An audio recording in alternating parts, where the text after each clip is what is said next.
to my channel again! So ayun na nga mga kapalalang for today's video. Ayan yung ganap namin ng February 7. Friday po yan mga kapalalang. So nag-grocery na ako ng maaga. Usually talaga nag-grocery ako Saturday or Sunday. Pag marami pa akong stock na sabon, Sunday talaga ako nag-grocery. Pero dahil naubos na yung sabon namin at Friday night magbababad na ako ng mga puti para hindi na mahirap kusutin kasi kinakamay ko kasi yung mga puti. So wala na kasi kaming sabon. So nag-grocery na ako ng maaga. Sakto naman, may budget pa naman. So nag-grocery na lang kami. Sinama ko yung mga bata dyan para makalabas-labas naman kasi buong linggo nasa loob lang sila ng bahay. Minsan lang kasi kaming lumalabas. Yung budget talaga namin sa pag-grocery mga kapalalang every week 1.5. Hindi pa kasama yung bigas doon tsaka yung ulam namin na 300 everyday. Grocery lang yon, mga coffee, Milo, baon ng mga bata sa school, gatas, at saka yung mga pangsago ko sa panluto ko. At syempre, kaya marami akong pinamili dyan kasi sinama ko na yung mga panindak sa pagluto-luto. Kaya yung binayaran namin dyan is 3.5. Yung 2,000 dyan, yan yung papanindak ko. So, ayun na nga mga kapalalang, pauwi na kami niyan. Ayan yung partner ko nakatingin sa amin. Nasa trike na kami. Andyan na kami ngayon sa bahay. Bilis-bilis lang, no? Sana ganoon lang yung buhay, no? One click lang nasa bahay na agad. So, nagbayad lang ako ng trike dyan mga kapalalang. And then, pagdating namin dyan, inayos ko na yung mga pinamili ko. Wala talaga akong maayos na video sa loob ng hypermarket kasi bawal talaga mag-video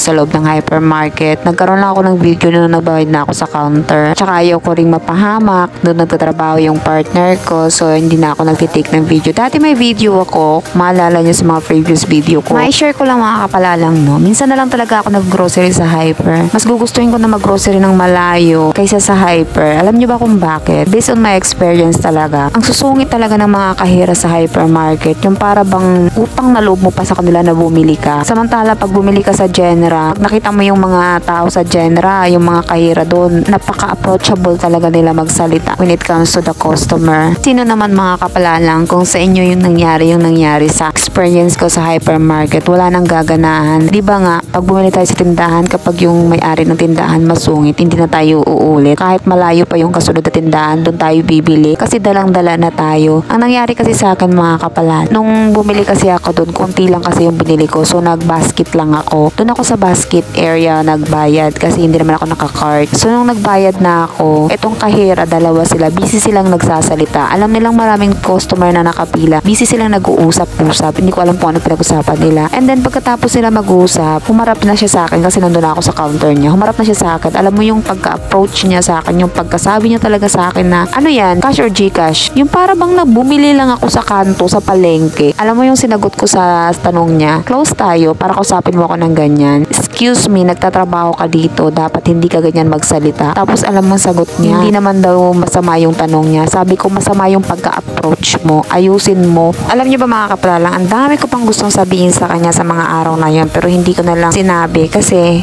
nahiya ako. Halos kilala ko na kasi yung mga officer doon, mga kumari ko na, kumpare. And then doon kasi nagtatrabaho yung partner ko. So ayaw kong mag-iskandalo doon. Ayaw kong, basta ako na lang yung nag-adjust sa ugali ng kahira doon. So hindi na ako umulit doon. Minsan na lang talaga ako nag-grocery. Pag talagang busy ako or wala na talaga akong choice kasi mainit, malayo pa yung Genera. So dyan na lang talaga kami pumibili sa hyper. Pero iniiwasan ko yung babae nakasagutan ko. Napakabastos niya talaga. So ito pa mga kapalalang, hindi na ako nagsumbong sa customer service kasi number 1 din na bastos yung customer service. Alam niyo ba kung bakit? I-share ko na naman sa inyo yung experience ko. Matagal na to mga kapalalang. One time kasi bumili kami ng mga anak ko ng ice cream. Kasi sa entrance kasi pagpasok mo, may ice cream na binibenta dun sa gilid. Katabi lang siya ng customer service. So bumili kami. Before ko pina-open yung mga ice cream, nagtanong muna ako sa customer service kung may tissue ba silang binibigay just in case mag-miss up yung anak ko or magkalat siya. So nagtanong ako ng maayos. Alam nyo ba kung anong sinagot niya sa akin? Silent with irap. Inirapan niya ako. Pwede naman siyang sumagot. Ay wala po ma'am. Kung gusto niyo bumili na lang kayo sa loob. Yung ganyan yung sagot ang gusto kong marinig galing sa kanya pero hindi niya ako sinagot. Kaya lang naman ako napatanong mga kapalalang kung may tissue sila kasi nagbebenta sila ng ice cream.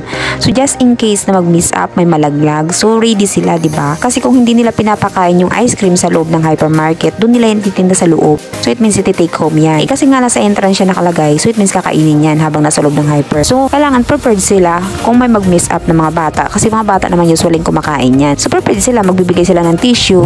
O di ba? Mindset ba? Di ko alam kung gets nyo ako. Pero gets ko yung sarili ko eh. Bahala kayo. hirap umintindi. Hindi ko to sinishare para siraan yung hypermarket. Sinishare ko to dahil sa mga na-experience ko. So, ayan ang mga kapalalang, tama na naman ang chismisan. Marami na naman ako nag-share. Wala, trabaho talaga natin to mga kapalalang. Sa mga hindi nakakaintindi sa sitwasyon ko, sa kung bakit ako nagbablog ng ganito, ito po yung trabaho ko. Trabaho ko po ito kay YouTube. Kung hindi ko ito gagawin, kung hindi ako mag-share sa experience ko, sa update ng buhay ko, hindi namin i-share dito. Ano i-share namin? Buhay nyo? Buhay nila? Paano ako sasahod? Paano kami kikita? Kasi kung totoo, hindi naman kakasya yung sahod ng partner ko, 17k in a month. Tapos nag-i-spend kami ng 30k in a month. Kasama na yung mga bills namin. Kung totoo, mga kapalalang, kulang pa nga yung 30k. 6 kami dito sa loob ng bahay. 4 yung mga anak ko, 2 yung estudyante. Isang high school, isang elementary. Sa service pa lang ng trike nila at baon nila, masakit na sa bulsa. Pero wala, pinagsisikapan talaga namin kasi para din naman sa bukasan nila yan. So, ayun na nga mga kapalalang, hanggang dito na lang muna ang aking video. Saka na tayo magchismisan sa susunod na video ko. Marami na naman akong may chismis sa inyo. Thank you for watching this video mga kapalalang. Please don't forget to like and subscribe. Bye-bye!